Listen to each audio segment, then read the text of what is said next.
Okay, so today we are going to look at the ABO blood group system. Okay, so some general information about this system. To say the blood group is either A or B or AB or is O group, it basically depends on the presence of an antigen on the cell membrane of the red blood cell, right?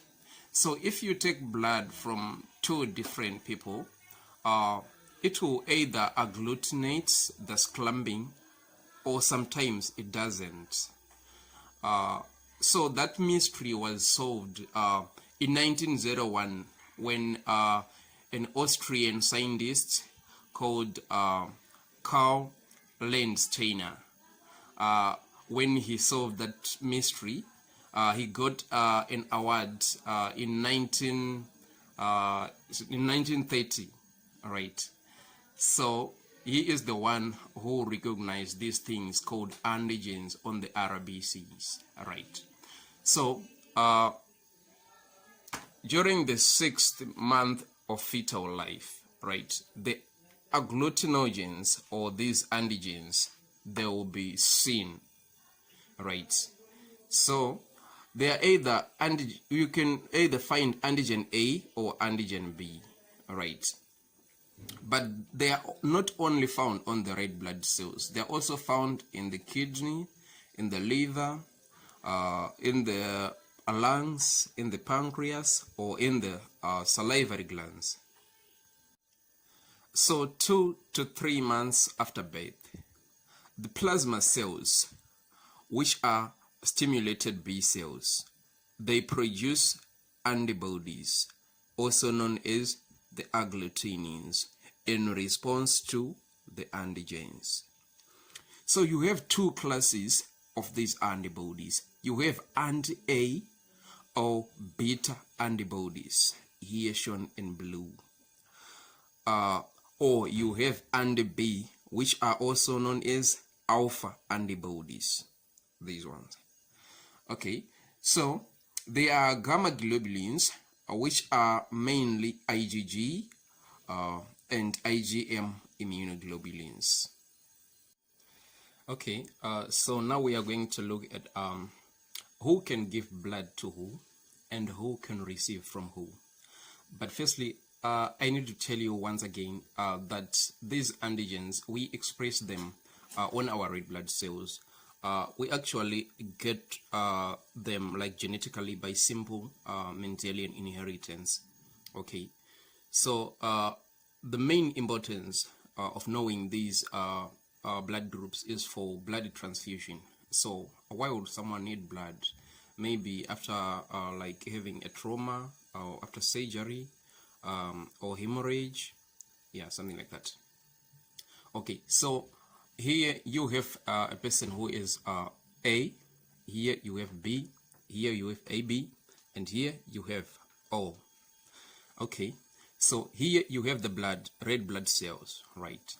So here on red blood cell you have antigen A, here you have antigen B, here you have antigen A and antigen B, and on O you don't have any antigen.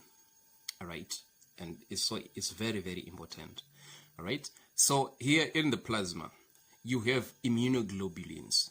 All right, so these immunoglobulins, I also say like you can call them the agglutinins, and these antibodies, they are also called agglutinogens, right? So antibodies or immunoglobulins or agglutinins. All right, so in A you have anti-A or beta immunoglobulins.